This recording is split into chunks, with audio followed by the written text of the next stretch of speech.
Masakit na po yung likod ko. Anyway. At ito, natapos na rin po. Ayan. So, bibilangin natin kung ilan yung mga sisiw na ito. Ayan, sisiw ng ibon. Hello mga sisi, mga tol. Ayan, so welcome back muli sa aming channel. Sa pangalan ng aking kapartner na si Tol Ace, kami po muli ang Just Louie Ace. At syempre, ngayong araw, no, haggard tayo dahil sa totoo lang, dahil winter na sa Cyprus, no, winter na po dito. Ang sarap talagang matulog. Anyway, nakaplano ko matulog ngayong araw na ito. Pero dumating yung anak ni Lola. At ito nga, nagdala naman ng aking trabaho. Pero, alam nyo, kahit naman nagdadala sila ng magiging trabaho ko, no, yun nga, yung paglilinis ng ibon. Nagbabayad naman sila. Yan din naman ang maganda rin naman sa mga anak ni Lola. Hindi naman sila sabihin mo na, halimbawa may papalinis sa'yo, tapos hindi ka nila babayaran, ayaw po nila ng gano'n kasi nga, alam po nila yung kontrata ko. So, isang bahay lang, at hindi naman po sila po pwede na lahat po sila magpapalinis sa akin, lahat walo po sila magkakapatid. So, bawat isa po talaga kung may papagawa is nagbabayad po talaga sa akin. So, anyway, hindi naman po masama, ayan. Ayan po, binayaran na po ako ng 11 euro, so hindi naman po masama, no, nabayaran po tayo ng ganito. At ito na nga po, alam nyo kung saan ko ilalagay ito, no? Ito po ay aking ilalagay sa aking alkansya. Ayan, so ito po ang aking piggy bank. Ayan, so syempre ilalagay ko na po siya dyan. Ayan. Para hindi ko po siya magagastos. Anyway, meron naman po yung lock. Yung susi po niyan tinabi ko para hindi po ko maakit, no? Maakit talaga.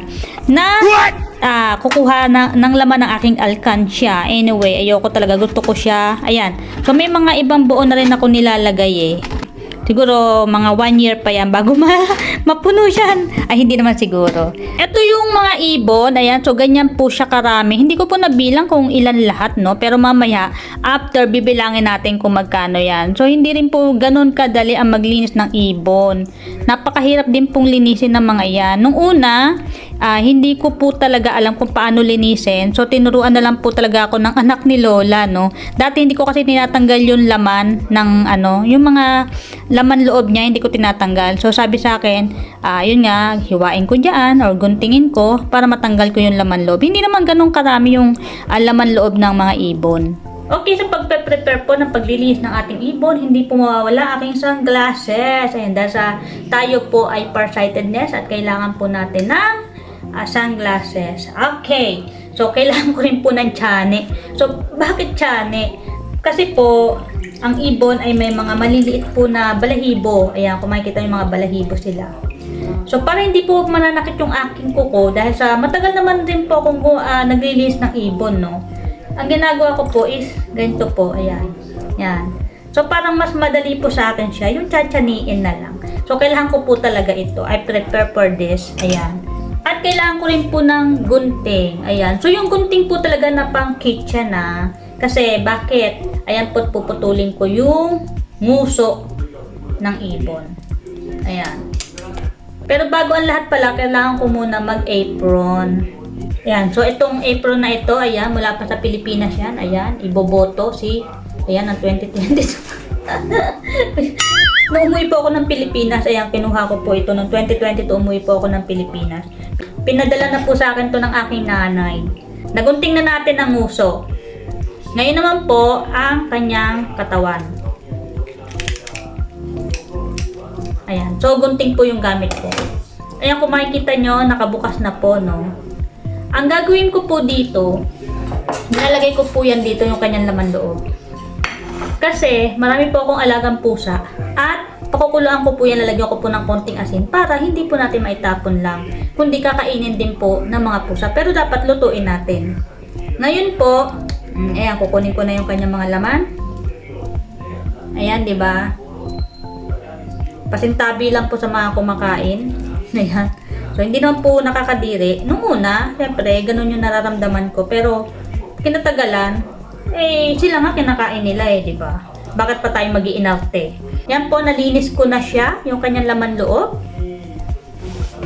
At kailangan, meron po tayong lalagyan. Ayan, so, strainer na po yung kinuha ko. Kasi mamaya, lilinisin ko sila sabay-sabay. Okay, so ngayon, ipapakita ko naman sa inyo kung gaano na siya kalinis. Ayan. Madali lang naman siyang, madali lang naman siya linisin. Hindi naman siya ganun kahirap linisin. Kapag finished product na siya, finished product talaga. Ayan. Ayan na po, malinis na po siya. Ganyan na po siya kalinis. Ayan. Ang ating finished product. So, pwede na natin siyang banlawan. Pagka nabanlawan na po natin, ilalagay po natin sa strainer kasi para makatulo na siya. Ayan. So, ganyan lang po. Ganyan. Naalala ko kasi nung nasa Saudi ako, meron akong isang kasamahan doon. Taga-province kasi siya sa atin sa Pilipinas. Nung, alam niyo naman, sa Saudi, no, kapag pupunta tayo sa rooftop, ayan, palilinisin tayo ng amo sa rooftop, napakarami mga ibon. At ang sabi niya doon, kunin daw yung mga itlog daw ng ibon kasi daw lulutuin daw niya. Siyempre, ako naman parang inosente. Siyempre, hindi naman tayo kumakain ng gano'n sa Maynila, ano. Sabi ko, ba't lulutuin mo yan? If ano ng ibon yan? Oo daw, masarap daw yun. Ito na, nanguha na kami ng mga itlog ng ibon. Nilaga niya lahat. Tapos yun, kinain niya. Hindi ko naman tinikman kasi hindi ko naman talaga alam na kinakain talaga. Siyempre, alam mo nga, mga inosente nga mataga Maynila. Nung dumating na ako dito, yung anak naman ni Lola na babae, nagdala naman ng lugaw. At alam nyo kung ano ang sahog sa lugaw. Ay isa pong buong ganito, pero hindi naman po pinagtatanggal yung mga balahibo. Makakain mo ba yun? Sabi kong ganun, bakit ganun? Yung mga balahibo pa yung ibon, di ba? So, hindi ako kumain. Si Lola lang ang pinakain ko kasi nga, gaya nga sabi ko, hindi nga tayo kumakain. Ewan ko lang sa iba, no? Siguro, mas marami pong kumakain din ng ibon. Ang sabi po kasi nila, mas masarap daw pong kumain ng ibon kapag ka winter. Kasi daw, mainit daw po ito sa katawan. Ay, wow! So, ibig sabihin, kapag kumain ka pala neto, is magiging warm yung pakiramdam mo. Hindi ka ganun daw sobrang giginawin. Kaya tignan nyo ngayon, palagi po sila magpapalinis sa akin ng ibon. At ang palinis po nila ng ibon, hindi lang po minsan yung ganito na frozen na ibibigay nilang sa akin. Naku, kung minsan po talagang isang buong puro na lang yan. Yung fresh na kakabaril lang nila. Alam nyo yun, yung ako talaga mismo magtatanggal sa parang manok na kinatay, ganun.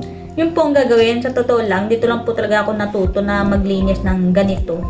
Kasi gustong-gusto po talaga nila yung linis ko. Kasi nga napakalinis po talaga ng mga ibon nila. At ang gagawin po nila dito, yung iihaw or kaya ilalagay sa loob ng oven. Yan po yung luto po nila dito. Natanggalan ko na po siya lahat ng laman loob. Ayan na po siya lahat.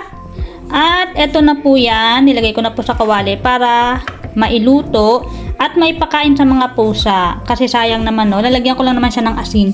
At ito naman yung kanyang mga nguso. Ayan. So, ayan at isa lang na po natin siya at lagyan ng kaunting asin para naman kahit paano is malasahan ng mga pusa. Ayan. So, hintayin lang po natin yan mga 5 minutes.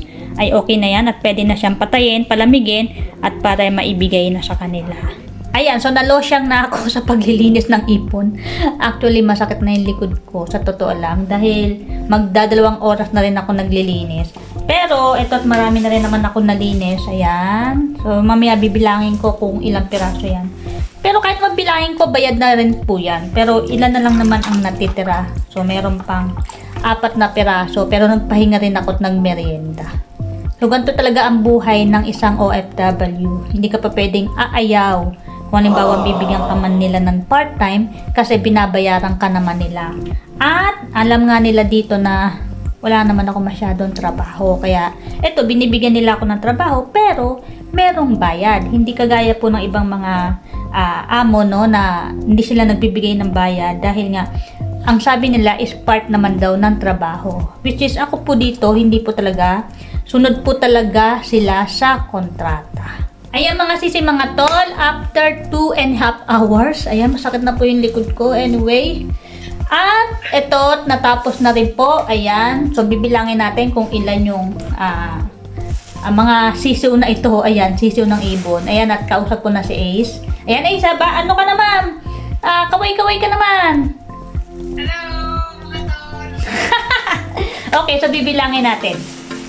1, 2, 3, 4, 5, 6, 7, 8, 9, 10, 11, 12, 13, 14, 15, 16, 17, 18, 19, 20, 21, 22, 23, 24! Aba! So, meron pa akong mga darating na linis ng ibon. Ayan, so mga sisi mga tol, mamaya konti ihahatid ko na doon sa anak ni Lola sa kanilang coffee shop at para maluto na nga naman nila. Ayan, so dyan na po muna kayo at maraming salamat sa pagsama ngayong araw na ito. Ayan, sa paglilinis ng ibon. Anyway, nakakapagod maglinis ng ibon. Hindi rin po ganun kadali. Pero dahil kailangan maging matiis, matyagat, masipag. Ayan, so meron tayong euro. Siyempre, kung nagustuhan nyo ang video na ito, ayan, so don't forget to subscribe at siyempre click nyo rin ang bell button para palagi po kayong updated sa mga bagong video namin na Tol Ace. Ayan, so kami nga pala muli ang Just Louie Ace. Ayan, so see you again on the next vlog. Bye-bye!